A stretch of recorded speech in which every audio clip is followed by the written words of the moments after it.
আচ্ছা, এই যে ইংরেজি বিষয়ে 2 পত্র পরীক্ষা দিলে এখানে কোন আইটেম লিখতে তোমাদের কঠিন মনে হয়েছে সবচাইতে বেশি?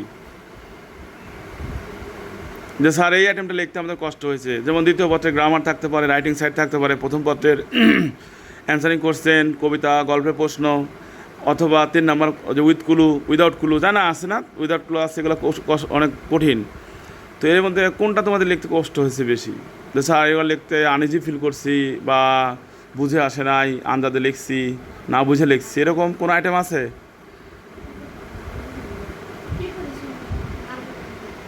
প্রিপোজিশন, মানে প্রিপোজিশন লিখতে কষ্ট হয়েছে। আর কোনটা মিহা? প্রিপোজিশনে শুধু, আর সব আইটেমই তোমাদের কি মনে হচ্ছে যে তোমরা পারবা, মানে জেনে বুঝে উত্তর লিখছো? অনেক ভালো, মাশাল্লাহ, অনেক ভালো। না, তোমাদের প্রিপোজিশনের কথা শুনে ভালো লাগলো। আসলে প্রিপোজিশন তো বরাবরই সবার কাছেই কঠিন মনে হয়, এটা আসলে এক্সারসাইজ করতে হয়, প্র্যাকটিস করতে হয় বেশি।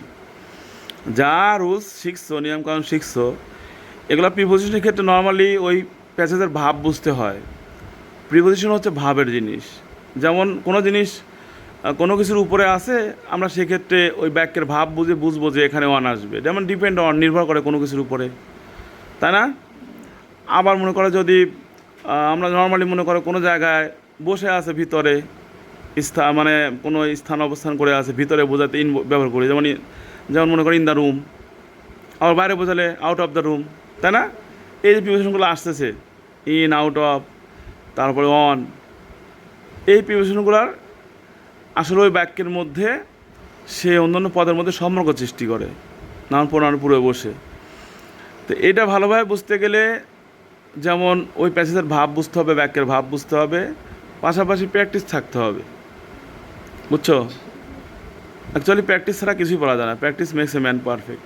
তুমি স্টুডেন্ট দুর্বল বা সবল যাই হও, যদি তোমার অধ্যয়ন না থাকে, প্রচুর অধ্যয়ন না থাকে, পড়াশোনা না থাকে, তাহলে তুমি আনইজি ফিল করবাই। ঠিক আছে? আচ্ছা, এখন বলো যে তাহলে এখন সামনে আর 5-7 দিন সময় আছে, আমরা কোন আইটেম তোমাদেরকে মানে আমরা এই মুহূর্তে কোনগুলা পড়া দরকার বলে মনে হচ্ছে যে এইগুলো একটু আরও বেশি করে দেখা দরকার? প্রিপোজিশনটা নাকি অন্য কিছু? প্রিপোজিশনটাই। তাহলে আমরা প্রিপোজিশন আলোচনা করি নাকি? ঠিক আছে, ওকে।